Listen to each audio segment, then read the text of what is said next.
Terima kasih Anda masih menyaksikan NTV Prime. Pemirsa, no viral, no justice menduduki trending topik di X akibat kasus penganiayaan karyawati toko roti di Cakung oleh tersangka GSH. Walaupun polisi telah menahan GSH setelah menetapkannya sebagai tersangka, tapi proses panjang ini masih memicu kritik publik. Terutama karena kasus ini dinilai baru ditangani serius setelah viral di media sosial. Dan untuk membahas hal ini lebih jauh lagi, sudah bergabung bersama saya di studio NTV ada Pak Kombes Pol Nicholas Ari Lillipali selaku Kapolres Metro Jakarta Timur, dan juga melalui sambungan Zoom ada Pak Bambang Rukminto selaku pengamat kepolisian dari Institute for Security and Strategic Studies. Tapi sebelum kita ngobrol bareng, saya akan mengajak Anda pemirsa untuk menyimak satu tayangan berikut ini.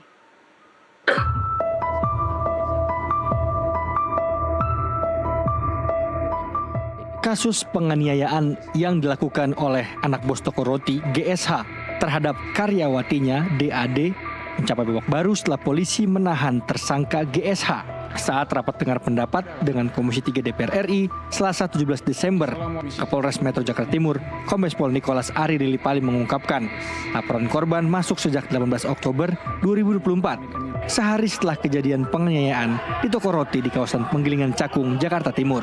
Namun laporan tersebut dianggap sebagai kasus pidana umum biasa karena minimnya bukti yang dilampirkan oleh korban. Tanggal 18 Oktober 2004 yang dilaporkan oleh saudari Dwi Ayu Darmawati, dan terakhir adalah surat perintah penyelidikan SP Lidik garing 4562 garing 10 Romawi garing res titik 1.6 garing 2024 garing reskrim tanggal 30 Oktober 2024. Kami jelaskan terkait dengan timeline penyelidikan. Jadi mulai pembuatan laporan polisi terjadi pada tanggal 18 Oktober 2024 sekitar pukul 02.30 waktu Indonesia Barat. Selanjutnya pada tanggal 18 Oktober itu juga setelah kita menerima laporan polisi, selanjutnya penyidik Polres Metro Jakarta Timur mengantarkan saudara pelapor atau korban ke Rumah Sakit Polri untuk divisum. Sementara itu, anggota Komisi 3 DPR RI Martin Tumbelaka juga memberikan kritik tajam atas kasus tersebut. Ia menyayangkan kepolisian yang baru bergerak cepat setelah kasusnya viral. Saya tadi lihat penyelidikannya hampir 1 bulan. Terus penangkapannya hampir 1 bulan juga. Itu pun setelah viral. Nah, ini jadi catatan juga, seharusnya itu bisa lebih cepat lagi ya. Kalau saya berpikir sebagai anggota Polri dahulu, kalau kita fokus kejadian itu langsung ditangani, 3 sampai seminggu itu, 3 hari sampai seminggu selesai itu. Ya, itu kasus nyata dan kelihatan dan terbuka. Tinggal gercepnya anggota itu. Nah, ini jadi pertanyaan masyarakat juga, ya, koreksi juga untuk kepolisian, terutama Jakarta Timur. Ya. Jadi yang seperti itu seharusnya cepat geraknya. Sampai muncul di media itu no viral, no justice. No viral, no attention, no justice. Nah, di macam-macam lagi istilahnya. Apa viral dulu baru kemudian cepat gerakannya. Kasus ini mulai mendapat perhatian luas setelah video penganiayaan yang dilakukan GSH beredar luas di media sosial. Dalam video tersebut, terlihat korban diperlakukan dengan kasar. Pelaku marah-marah terhadap korban meski sudah dilerai oleh pemilik toko. Namun, amarah pria itu justru memuncak. Tak ayal karyawati DAD menjadi korban amukan pelaku. Penganiayaan baru berhenti setelah Dwi mengalami luka serius di bagian kepala akibat pukulan benda tumpul. Dari Jakarta, tim jurnalis NTV melaporkan. Ya pemirsa, kita akan membahasnya dengan Bapak Kapolres yang sudah ada di studio kami. Terima kasih Pak Nicholas sudah mau hadir dan mencerahkan kita semua termasuk netizen yang saat ini gigih bertanya ya. Kenapa sih Pak Nicholas handle-nya lama banget sampai harus viral dulu? Iya, terima kasih Mbak Nova. Pertama-tama saya mohon maaf, mungkin terkesan di netizen ataupun khalayak ramai bahwa penanganannya terlalu lama atau lambat. perlu kami jelaskan bahwa penyidik itu bertindak mendasari KUHP, Perkap nomor 6 tahun 2019 dan peraturan Kabareskrim nomor 1 tahun 2022. Jadi itu landasan kami bertindak. Nah, yang dilaporkan kepada kami itu Mbak Ayu pada saat melaporkan tanggal 18 Oktober itu tidak menyerahkan bukti-bukti seperti foto, seperti video yang viral. Jadi kami perlakukan kasus ini seperti kasus pidana umum biasa yang dilaporkan dulu dan harus melalui tahapan-tahapan. Karena apa? Kalau kita tidak melalui tahapan-tahapan itu, kan pasti ada dampak hukumnya buat penyidik itu sendiri. Takutnya kan kita di pra-peradilan. Nah, kan akan berdampak hukum terhadap penyidik itu sendiri. Jadi kita pelan-pelan memanggil dalam tahap penyelidikan. Pertama kan tahap penyelidikan. Tahap penyelidikan inilah kita kan membuat menyiapkan berkas administrasi penyelidikan dulu. Baru kita undang klarifikasi. Nah, catatan kalau di undangan klarifikasi itu kan tidak ada penekanan, alat penekan dari Polri. Kan kesadaran dari orang itu, dari pelapor maupun dari orang-orang yang terkait dengan suatu tindak pidana itu. Jadi kalau kita undang, dia nyampaikan ke kita, Pak, saya tidak bisa hadir pada sesuai dengan waktu yang ditetapkan oleh penyidik, maka dia bilang, Pak, tolong saya masih di luar negeri, atau saya masih ada kegiatan ini, tolong nanti saya akan hadir tanggal sekian. Kan mengulur waktu jadinya. Kan kita, nah itu yang terkesannya agak lama di situ. Jadi kita harus step by step, langkah per langkah, karena proses penyelidikan itu apa? Proses penyelidikan itu adalah perbuatan penyelidik untuk menentukan ada atau tidaknya suatu tindak pidana. Jadi kita harus berusaha menemukan minimal 2 alat bukti yang dilaporkan oleh Mbak Ayu dan keterangan yang Mbak Ayu itu kan masih belum mencukupi 2 alat bukti. Jadi kan kita harus meminta keterangan saksi-saksi yang lain supaya terpenuhi 2 alat bukti. Nah, di sini adalah terkesan lama. Tapi bagi kami melakukan langkah-langkah ini sesuai dengan SOP yang berlaku bagi seorang penyelidik ataupun penyidik Polri. Oke, jadi ketika pelapor pada tanggal 18 Oktober melapor ke Polsek ya Pak ya? Ya, pertama dia datang ke Polsek Pulau Gadung. Di Polsek Pulau Gadung itu diterima oleh piket yang di depan. Pada saat itu dia menceritakan kasusnya di gini-gini, TKP-nya di sini. Nah, pada saat menyampaikan bahwa TKP-nya itu yang penerima laporan bilang, oh nggak bisa di sini. Jadi ini karena bukan TKP-nya. Dan ini sudah sesuai prosedur? Iya, sesuai Kalau prosedur. tidak sesuai TKP, tidak bisa diterima di Polsek? Iya, seperti itu. Kan yang menangani kan sesuai dengan TKP ya, sesuai wilayah hukum. Jadi dia sarankan sebaiknya ini dilaporkan saja ke Polsek Cakung karena TKP-nya di wilayah hukum Polsek Cakung. Nah, dari pelapor ini mengiyakan dengan sukarela pelapor menuju ke Polsek Cakung. Di Polsek Cakung pelapor juga diterima di depan oleh penerima laporan ya, dan menceritakan karena korbannya si perempuan. Nah, Polsek Cakung berpikir bahwa karena di sumber daya poluan di sana tidak ada yang penyidik, maka Polsek Cakung juga menyarankan sebenarnya, Mbak, kalau bisa lebih cepatnya itu langsung ke Polres aja. Ke Polres aja karena di sana ada unit PPA. Unit PPA itu kan perempuan dan anak ya. Jadi disitulah juga si pelapor korban Mbak Ayu ini mengiyakan juga dan menyetujui. Oke Pak, kita lapor ke Polres aja di Jatinegara. Polres Jakarta Timur kan di Jatinegara. Itu jalan ceritanya sampai akhirnya beliau dan keluarganya yang mengantar dan salah satu temannya juga mengantar, tiba di Polres Metro Jakarta Timur sudah subuh ya, subuh terus setelah. Pada tanggal berapa? 18. Tanggal yang sama? Enggak, tanggal 17. Kejadian tanggal 17 sekitar pukul 21.00 baru diterima resmi sebagai laporan polisi itu tanggal 18 Oktober 2024. Setelah kami menerima laporan, penyidik kan punya kewajiban untuk meminta visum.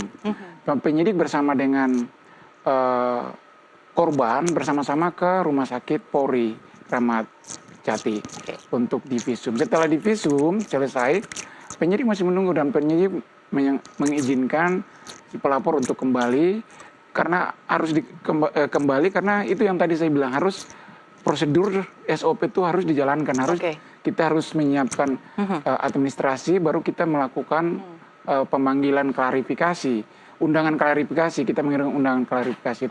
Nah itu sejak tanggal 1 November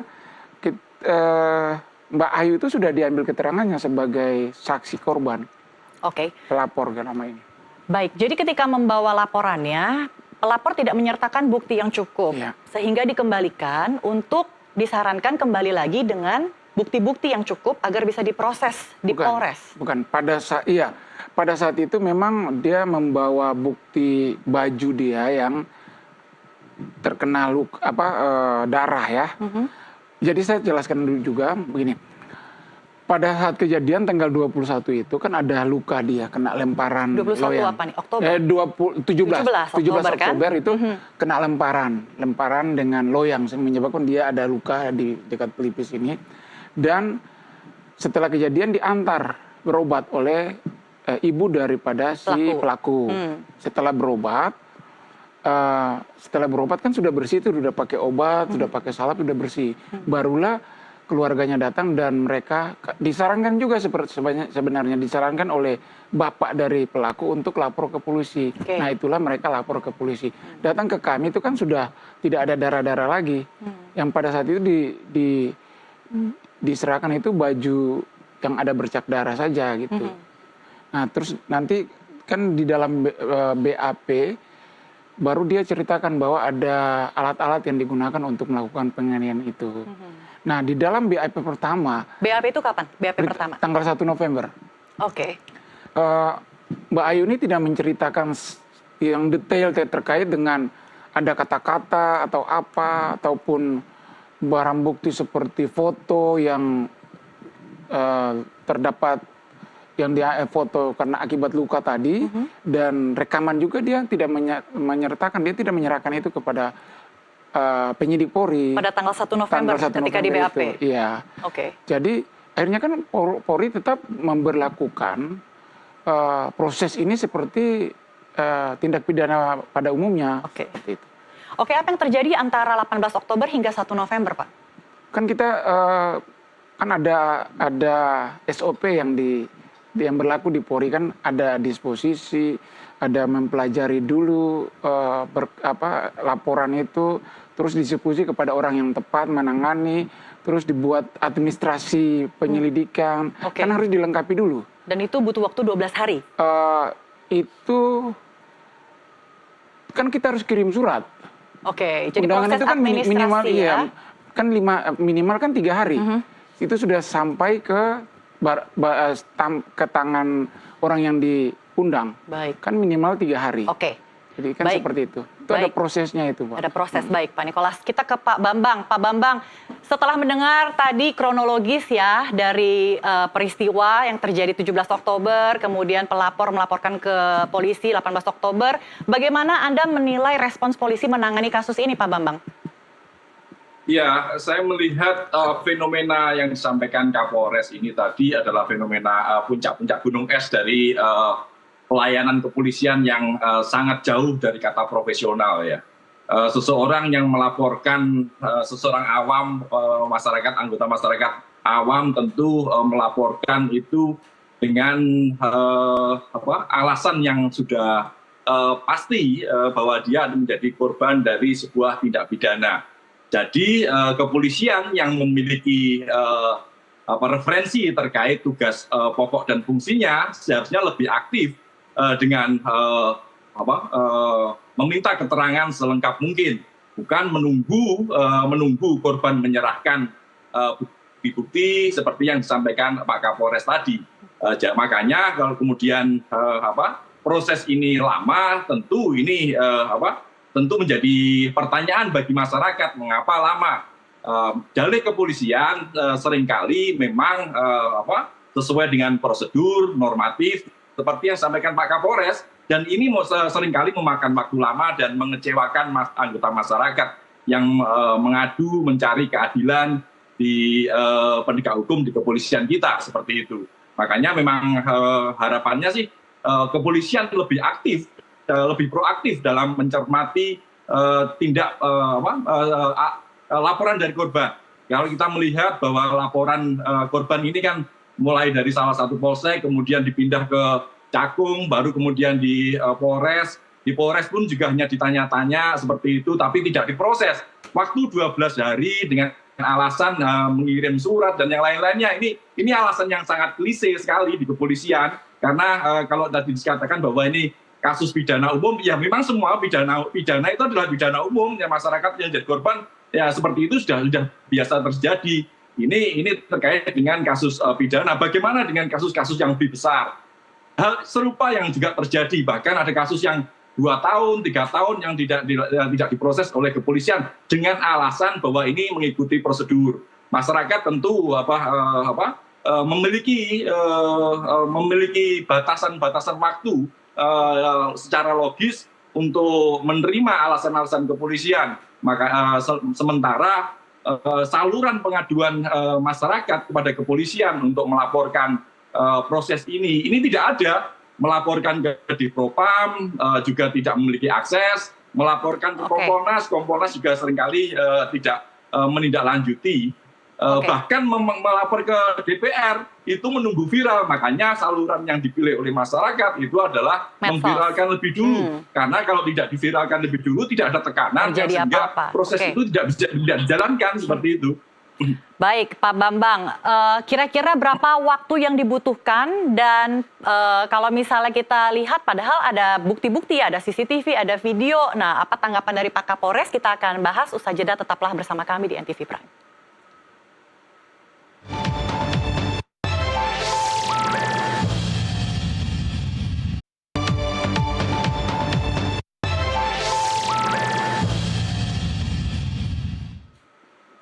Terima kasih Anda masih bersama kami di NTV Prime. Dialog viral dulu baru ditindak akan kami lanjutkan. Masih bersama saya Pak Bambang dan juga Pak Kapolres Nicholas. Tadi disampaikan Pak Bambang, polisi harusnya kerjanya lebih gesit, lebih cepat, nggak sampai 12 hari. Bukannya menunggu keterangan, menunggu bukti-bukti, tapi polisi lah yang harus lebih proaktif. Tanggapan Pak Kapolres, silakan. Itu benar sekali Pak Bambang. Terima kasih Pak pernyataannya. Kami sangat menghargai dan itu memberikan masukan bagi kami, penyidik kami untuk lebih cepat lagi atau gerakan lebih cepat lagi untuk menangani persoalan setiap laporan yang diajukan kepada kami. Terkait dengan pertanyaan Mbak mengenai waktunya harus dipercepat lagi. Iya, tidak makan sampai 12 hari atau harus diviralin dulu gitu. Begini, kan ada dalam pertanyaan salah satu pertanyaan kita itu kan kita fokus pada peristiwa yang terjadi. Peristiwa yang terjadi kan kita nanya apa yang terjadi, apa yang luka dan sebagainya. Ada pertanyaan pamungkas kami yang satu itu, yaitu apakah dalam pemeriksaan ini ada keterangan lain yang perlu saudari tambahkan? Nah itu kesempatan yang diberikan oleh penyidik untuk si terperiksa atau saksi atau pelapor itu memberikan semuanya keterangannya itu. Tapi jawaban dari Mbak Ayu sudah tidak ada, sudah cukup. Nah disitulah dan itu kurang kuat untuk polisi mengusut kasus ini? Bukan kurang kuat, sudah kan kita harus minimal 2 alat bukti, Mbak. Kan minimal ada 2 alat bukti. Kan harus buktinya kan keterangan saksi. Saksi kan minimal 2 orang, satu saksi kan bukan saksi. Nah, pelapor kan sendiri baru 1. Kan kita minimal kan cari saksi yang lain.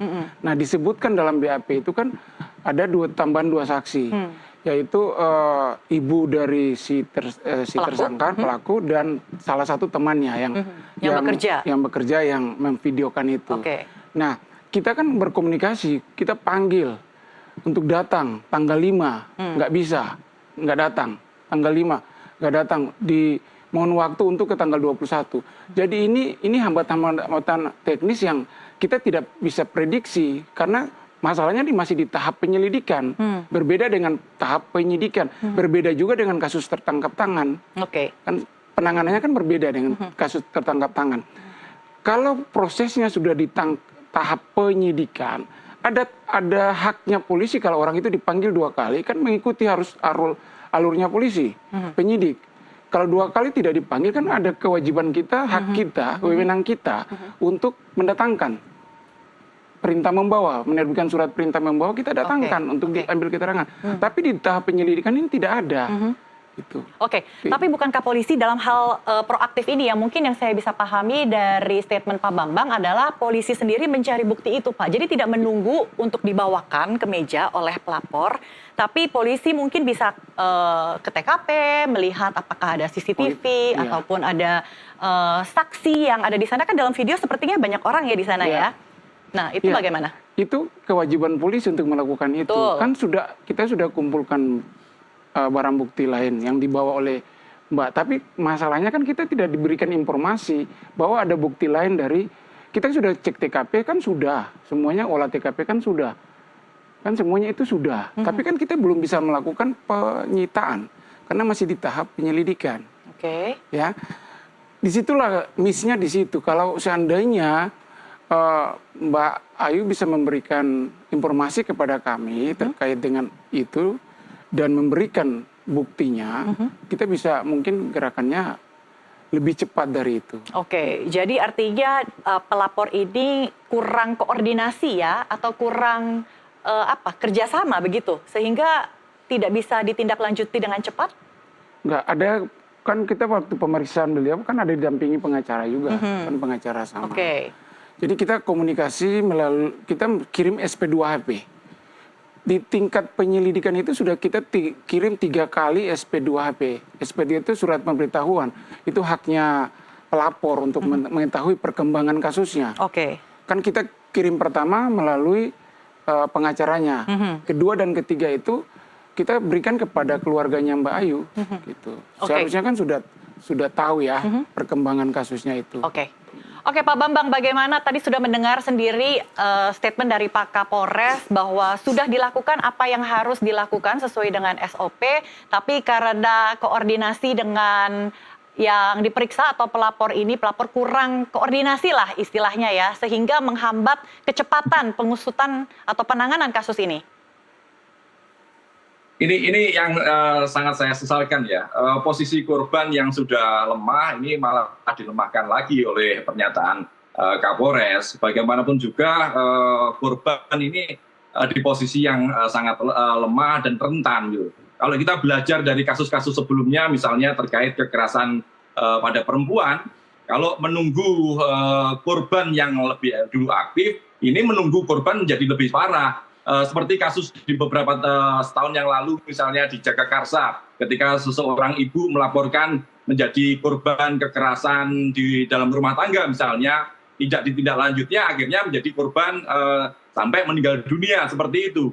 Kalau seperti ini yang dilakukan oleh Polres, ini sangat disayangkan. Seharusnya Polres ini lebih aktif dengan mencari, mendatangi TKP misalnya, kemudian juga memanggil mereka yang ada di situ. Jadi tidak perlu menunggu korban seperti itu. Ini tentu akan menjadi lebih positif dan waktunya pun juga tidak terlalu lama, sampai 12 hari lebih dulu menyurati terlapor untuk klarifikasi dan sebagainya. Seharusnya kalau kita melihat di film-film bagaimana 911 misalnya ketika ditelepon seseorang yang mengadu pada kepolisian, dia langsung datang ke TKP untuk melakukan pemeriksaan dan kemudian melakukan penyelidikan awal lah, seperti itu. Tapi kalau kemudian surat-suratan ya pelakunya keburu kabur, seperti yang terjadi kemarin ini, ditangkap di luar kota misalnya, seperti itu. Makanya memang kinerja kepolisian ini harus semakin aktif ya. Kalau melakukan pelayanan kepada masyarakat secara profesional, harusnya semua beban masyarakat, keluhan-keluhan masyarakat seperti tadi harus ditindaklanjuti secara proaktif, bukan menunggu korban yang lebih aktif lebih dulu, karena fakta-fakta di awal itu sudah diketahui, misalnya ada luka. Kemudian tadi disampaikan di awal juga korban didampingi untuk melakukan visum. Ini kan sebenarnya sudah menjadi bukti awal. seperti itu. Kalau kepolisian lebih aktif seharusnya segera menindaklanjuti ke TKP untuk memanggil mereka yang ada di TKP, bukan menunggu memberikan mengirimkan surat 3 hari, kemudian sampai 12 hari, bahkan sampai sekarang lebih viral lebih dulu. Pak Bambang, seperti itu. Pak Bambang, jadi idealnya waktu yang diperlukan untuk mengusut, menangani kasus kekerasan, penganiayaan seharusnya berapa lama? Harus lebih cepat, lebih cepat lebih baik. Petugas ya, di SPKT kemudian bisa melimpahkan kepada penyidik atau ke unit perlindungan perempuan dan anak untuk segera menindaklanjuti, untuk mendatangi TKP, tidak menunggu besok atau besok lusa. Karena kalau menunggu besok lusa, korban ini akan bisa menjadi korban yang lebih parah seperti itu. Oke, Pak Kapolres silakan ditanggapi. Ya, Pak Bambang, terima kasih Pak untuk penilaiannya. Kami terima, tapi perlu kami sampaikan bahwa tindakan itu sudah dilakukan Pak Bambang. Mendatangi TKP, fair, kan kita harus minimal 2 alat bukti yang sah. 2 alat bukti yang sah. Benar, Pak Kapolres. Nah, Benar. jadi apanya yang kita yang keliru di sini Pak Bambang? Begini, Ya, kita 2 kan alat bukti dilandasi yang sah. dengan Pak Bambang. Pak Bambang izin, Pak, mohon izin. Kami dilandasi kan ada KUHAP, ada Perkap, ada ini kalau dilaporkan kepada kami dengan keterangan-keterangan yang seperti yang viral, ada foto, ada apa namanya video, itu lain Pak. Tapi video dan foto saja baru disampaikan kepada kami itu 3 hari yang lalu, 2 hari yang lalu. Itu pun setelah kami turun. Itu harus disampaikan kepada kami. Kita tidak tinggal diam, Pak Bambang. Kita tidak tinggal diam menangani kasus ini. Kan ada timeline yang kita sudah laksanakan. Ingat bahwa tahapan penyelidikan itu berbeda dan tahapan penyidikan. Berbeda juga dengan kasus tangkap tangan, Pak Bambang. Bukan kita membela diri, kami terbuka. Tujuh. Kami terbuka, Pak. Terbuka untuk mengoreksi tindakan kami supaya lebih profesional. Kalau itu dilakukan secara normatif prosedural seperti itu menunggu korban. Makanya menunggu korban akan semakin lebih parah gitu. Saya melihatnya seperti itu, Pak Kapolres. Karena menunggu pelapor lebih untuk proaktif, mencari-cari informasi lagi begitu maksudnya ya Pak Bambang ya. Silakan dilanjutkan Pak. Pak, saya Ya, karena kalau kepolisian lebih proaktif, misalnya dengan mendatangi TKP, itu sudah banyak saksi yang bisa dipanggil seperti itu. CCTV di situ tentunya juga ada karena ini adalah sebuah industri. Kalau ingin mengejar lebih lanjut dengan informasi itu, banyak yang bisa dikembangkan, bukan hanya persoalan pidana kekerasan, pidana tenaga kerja misalnya seperti itu. Kalau dikembangkan masih banyak. Baik. Kalau polisi lebih aktif seperti itu. Oke, gimana Pak? Saya ulangi lagi pernyataan saya Pak Bambang. Kasus itu bukan tertangkap tangan. Yang pertama. Yang kedua, kita sudah melakukan yang seperti yang Pak Bambang sampaikan tadi, cek TKP dan sebagainya. Itu sudah dilakukan Pak Bambang. Sampai fair cek TKP itu sudah dilakukan. Tapi kan kita, ini karena bukan tertangkap tangan, ini kasus yang dilaporkan kepada kami layaknya seperti kasus pidana lainnya. Jadi prosedur itu yang harus kita lakukan Pak.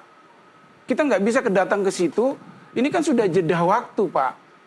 Sudah jeda waktu, sekian jam. Jangan kita meloncat langkah-langkah sesuai dengan SOP. Nanti kalau kita loncat langkah itu, kita dikena hukum. Jangan karena loncatnya bagaimana Pak? Macam maksudnya? kita datang langsung kita bawa orang itu kan bukan tertangkap tangan. Iya. Kalau si orang yang tidak mau kan tidak, dia lapor kita dengan semena-mena kan berakibat hukum kepada penyidik. Oke. Kan itu yang kita pertimbangkan Pak Bambang. Jadi menurut Pak Bambang seharusnya polisi bisa melakukan apa dalam waktu singkat Ya, setelah dilaporkan? Benar Mbak. Dalam pemeriksaan ke TKP misalnya apa yang diperoleh oleh kepolisian di situ? Ini kan tidak ada jawaban dari pernyataan dari Pak Kapolres. Apa yang diperoleh dari pemeriksaan TKP di awal itu? Oke, jadi begini Pak Bambang, kami tidak diperoleh apa-apa Ya. kan ini jadi blunder juga bagi kepolisian. Apa yang tidak dilakukan oleh kepolisian Oke. dalam melakukan tindakan baik. awal? Sekali lagi penyidikan tanggal di awal. 17 Oktober itu peristiwa terjadi, Ya. 18 Oktober korban melaporkan ke polisi, Ya. kemudian kapan kepolisian menuju ke TKP untuk memeriksa? pada tanggal 17 malam ya, 18. Berapa? 18 juga kita datang ke TKP, Pak. Oke, di hari yang sama, Besoknya kan tanggal 17 kejadian, besoknya kita lapor, setelah laporan itu kita cek TKP. Oke, baik. Cek TKP di sana memang ada kursi-kursi itu. Kursi dan alat-alat, Pak Oke. Bambang, alat-alat yang digunakan itu kita amankan. baik, Kita belum bisa melakukan penyitaan, Pak. Oke. Kalau tertangkap tangan beda. baik. Loh. Kalau tertangkap tangan, loh ini kan gimana Bapak? Apa alasan tidak dilakukan penyitaan ketika korban sudah ada, laporan sudah Ini ada? kita nggak bisa Kemudian ngomong dengan saksi-saksi orang yang tentunya juga begini. harus dipanggil di situ. Oke, kenapa tidak disita begitu maksudnya Pak? Pak Bambang, penyitaan itu dilakukan pada tahap penyidikan. Jadi ini Harus mas- dibedakan penyelidikan dan penyidikan, Pak Bambang. Benar. Ya, udah? Ya sudah. gitu. Benar. Selesai. Benar, Pak. Oke, Udah, jadi alasan tidak bisa disita Benar. adalah ini masih dalam proses Tetapi penyelidikan artinya Pak Bambang. Saat itu juga bisa dinaikkan prosesnya menjadi penyidikan. Tahapnya bisa Karena, dinaikkan dari penyelidikan bukti penyidikan. sudah Bagaimana ada, saksi menaikkan? sudah ada, kenapa tidak dinaikkan? Oke, bagaimana menaikkan dari tahap penyelidikan ke penyidikan? Sementara polisi sudah ada di TKP Pak. Itu mungkin pertanyaannya. Ya, terima kasih Pak Bambang. Yang pastinya tahap penyelidikan dan penyidikan itu berbeda. Upaya paksa itu dilakukan pada saat Benar. tahap penyidikan. Saya ulangi ke Pak Bambang supaya Pak Bambang bisa memahami ini. Benar. Upaya paksa itu dilakukan pada saat tahap penyidikan. Tahap penyidikan, bukan penyelidikan. Kita nggak bisa melakukan pemanggilan Benar, orang. setuju, Kita Pak. tidak bisa menyita. Kita bisa tidak menangkap, menahan. Itu upaya paksa, tidak bisa dilakukan pada tahap penyelidikan, Pak. Kita itu begitu. Ya, Artinya maksud Pak pertanyaan saya, kenapa ketika pasca TKP tidak dinaikkan prosesnya menuju penyidikan, Pak? Kan minimal 2 alat bukti yang sah. 2 alat bukti yang sah. Laporan sudah ada, di TKP mendapatkan apa? Kepolisian melakukan penyidikan untuk mendapatkan apa? Pak Bambang, di TKP itu kita mengamankan barang bukti. Barang bukti. Nah, barang bukti kan? Ya. Barang bukti ada, saksi-saksi ada. Nggak nyambung dia.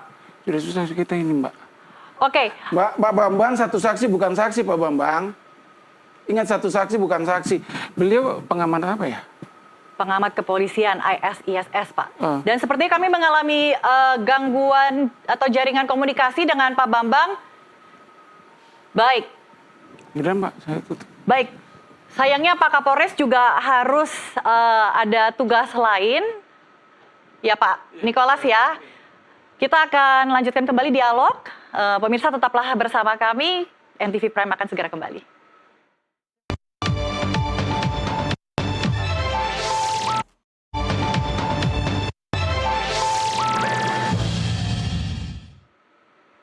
Terima kasih Anda masih bersama kami di NTV Prime, masih di segmen dialog. Masih ada bersama saya narasumber Bapak Bambang Rukminto selaku pengamat kepolisian. Pak Bambang, jadi menurut Anda ini apa yang harus diperbaiki oleh kepolisian kita? Ya, banyak ya yang harus diperbaiki oleh kepolisian kita terkait dengan pelayanan kepada masyarakat, terutama pelayanan pada penegakan hukum. Ketika anggota masyarakat kita menjadi korban sebuah tindak pidana. Masyarakat tentu berharap kepolisian ini melakukan pelayanan dengan profesional, tidak tebang pilih, kemudian juga tidak dipengaruhi oleh kepentingan-kepentingan yang lain. Seringkali memang kalau kita melihat fenomena pelayanan kepolisian, ini kepolisian seringkali memberikan dalih-dalih yang normatif prosedural terkait dengan proses penyelidikan, tahapan-tahapan proses penyelidikan maupun penyidikan. Tetapi ini saja tentu tidak cukup bagi masyarakat yang ingin kasusnya segera dituntaskan. Di kepolisian seringkali juga menggunakan dalih-dalih terkait dengan prioritas-prioritas penanganan kasus. Ini juga tidak masuk akal karena skala prioritas ini tentu menjadi dalih saja untuk tidak melakukan pelayanan yang lebih profesional. Kasus yang masuk kepada kepolisian ini tentu memang sangat banyak, tetapi semua harus mendapatkan perhatian yang sama. Entah ini kasus biasa atau kasus luar biasa. Makanya saya tadi juga sempat bingung apa yang disampaikan oleh Kapolres Jakarta Timur. Ini kasus yang tidak biasa itu seperti apa? Kasus yang biasa itu seperti apa? Karena kasus tindak pidana ini tentu tetap memunculkan korban-korban di anggota masyarakat yang harus diselesaikan dengan tuntas. Tanpa ada upaya pelayanan yang lebih profesional, tentu masyarakat akan mencari saluran-saluran lain untuk mengadukan nasibnya. Pak Bambang. Salah satunya yang melakukan no viral no justice ini. Oke, Pak Bambang, apakah artinya kepolisian kita ini terlalu kaku, terlalu mematuhi aturan, SOP, sehingga agak lelet gitu kerjanya? Atau sebenarnya bisa dipercepat kalau mau? Iya, bisa dipercepat. Prosedural, standar prosedural, kemudian normatif, terus kemudian skala prioritas. Itu saya melihatnya hanya dalih saja dari keleletan keprofesionalan kawan-kawan di kepolisian. Kalau profesional, apalagi ini menyangkut kasus pihak yang rentan dan lemah, korban perempuan, tentu harusnya lebih proaktif lagi, bukan dengan menyampaikan surat klarifikasi lebih dulu, kemudian menunggu saksi-saksi datang, tentunya bisa lebih proaktif. Unit perlindungan perempuan dan anak seharusnya lebih diberdayakan. Apa fungsi unit perlindungan perempuan dan anak di Polres kalau ini tidak dilakukan tidak profesional atau tidak melakukan pelayanan yang lebih cepat. Jadi Pak Bambang, tadi terakhir Anda menyampaikan kenapa pada saat pemeriksaan di TKP, polisi tidak menaikkan dari tahap penyelidikan ke penyidikan. Apakah itu memungkinkan, Pak? Ya sangat memungkinkan. Korban sudah ada, saksi-saksi tentunya bisa diperoleh di TKP. Alat bukti tadi Kapolres juga sudah melihat ada kursi yang patah, kemudian ini kan sudah bisa menjadi alat bukti. Kemudian alat bukti visum juga sudah ada. Ini tinggal bagaimana kemauan dari kawan-kawan kepolisian aja untuk meningkatkan kasus ini dari penyelidikan menuju penyidikan, tidak menunggu lama dari 17 Oktober kalau tadi pemeriksaan TKP tanggal 18 sampai sekarang Desember sudah 1,5 bulan lebih seperti itu, 2 bulan malahan seperti itu. Jadi Anda menilai kalau media sosial ini berperan besar dalam mendorong kinerja polisi kita ya? Sangat besar, dan kita berharap masyarakat terus bergerak untuk mengawasi kepolisian dengan melakukan no viral no justice ini. Karena saluran-saluran yang lain tidak ada gitu. Aplikasi yang dibuat oleh kepolisian misalnya di Propam, pengaduan ke pelayanan di Propam, kemudian ke Irwasum, bahkan ke Kompolnas, nyaris buntu, tidak ada tindak lanjut yang signifikan. Makanya masyarakat lebih baik mencari salurannya sendiri dengan melakukan no viral no justice seperti itu. Baik, Pak Bambang, bagaimana kira-kira kepolisian ini merespons kritik publik ya terkait kalau misalnya tidak diviralin ya tidak akan ditangani supaya mengembalikan kepercayaan masyarakat kita terhadap kepolisian? Ya, meningkatkan pelayanan lah, meningkatkan pelayanan dengan melakukan tupoksinya secara profesional dan transparan. Karena tanpa ada transparansi, bagaimana kita bisa melihat bahwa kawan-kawan kepolisian ini sudah bekerja dengan profesional seperti itu. Makanya memang dibutuhkan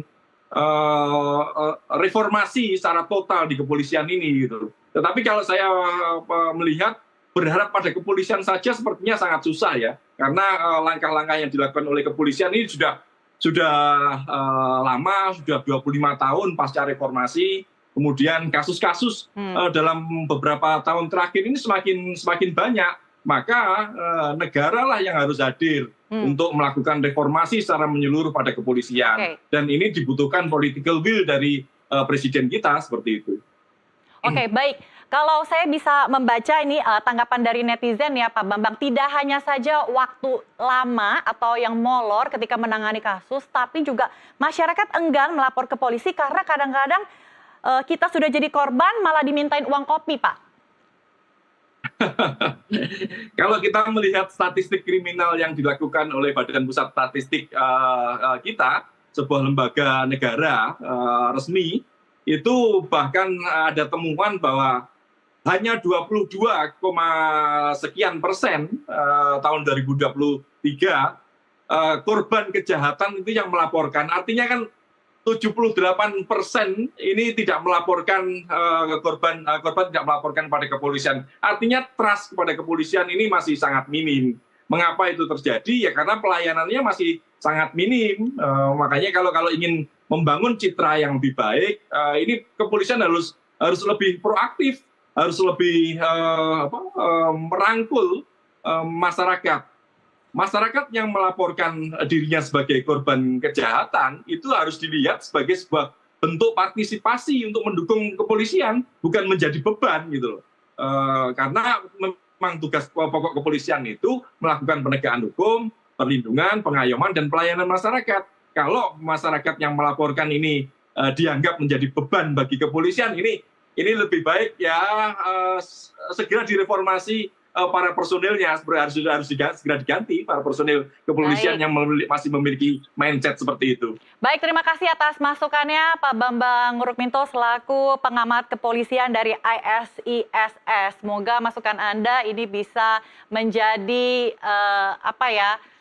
mendorong polisi untuk lebih profesional dalam menjalankan tugasnya. Terima kasih Pak Bambang, selamat malam. Malam. Pemirsa, sekian NTV Prime kali ini. Terima kasih atas kebersamaan Anda. Kita jumpa lagi esok. Sampai jumpa.